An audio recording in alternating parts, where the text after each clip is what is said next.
ஆன்மீக தகவல் டிவி என்றும் சப்ஸ்கிரைப் பண்ணுங்க, லைக் பண்ணுங்க, கமெண்ட் பண்ணுங்க.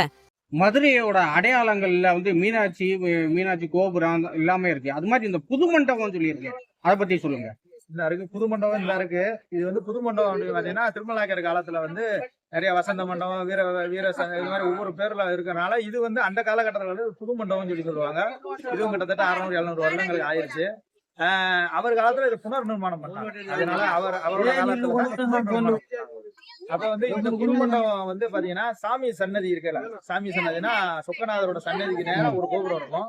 இதுதான் ராஜகோபுரம் நம்ம சொல்லுவோம். இந்த ராஜகோபுரத்துக்கு நேர் எதிர்த்தாப்புல இருக்கிறது புது மண்டபம். இந்த புது மண்டபத்துல வந்து பாத்தீங்கன்னா இந்த நம்மளோட சூரியன் வந்து பாத்தீங்கன்னா சித்திரை மாசம் இந்த ராஜகோபுரத்துக்கு நேரா இருக்கக்கூடிய புது மண்டபத்துல அந்த இதுல பாத்தீங்கன்னா தெரியும், அந்த கலசத்துக்கு நேரா வந்து அந்த இடத்துல இருக்கும்.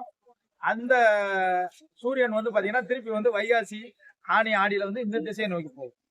திருப்பி வந்து அந்த ஆடி மாசத்துக்கு வந்து பாத்தீங்கன்னா அப்படியே திருப்பி வந்து பாத்தீங்கன்னா ஐப்பசியில இங்க வந்துடும். ஐப்பசியில கோபுரத்துக்கு அந்த பக்கம் போயிடும். ஆமா, 3 மாதங்கள். அதாவது இங்க இருந்து கோபுரத்துல இருந்து இடது பக்கம் 3 மாசம் போகும்.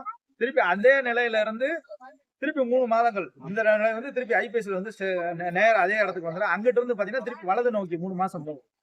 அதாவது ஐப்பசி, கார்த்திகை, மார்கழி, தை. இப்ப தை மாசம் வந்து அந்த ஓரத்துல இருக்கும். இப்ப நீங்க சூரிய உதயத்தை தை 1ஆம் தேதி பாத்தீங்கன்னா அந்த இடத்துல வரும். திருப்பி வந்து தைல இருந்து மாசி, பங்குனி, சித்திரை 1க்கு வந்து இங்க வந்துடும். இந்த ஓரத்துக்கு வந்துடும். ஆமா, நேரம் வந்துடும். அதாவது 8 திசைன்னு நம்ம சொல்றோம் பாத்தீங்களா, மீனாட்சி வந்து 8 திசைக்கும் போய் படையெடுத்தாங்க அப்படின்னு சொல்லி சொல்லக்கூடிய மாதிரி வந்து 8 திசையை குறிக்கக்கூடிய அந்த, ஏன்னா நம்ம எல்லாருமே 4 திசையை தான் சொல்றோம். ஆனா வந்து இங்க வந்து நம்ம இந்த சித்திரை வீதியை பாத்தீங்கன்னா 4 திசைகளையும் 8 திசைகளையும் நம்ம சந்திக்கிற இடத்த பூராத்தையும் இப்ப நீங்க பாத்திருப்பீங்க.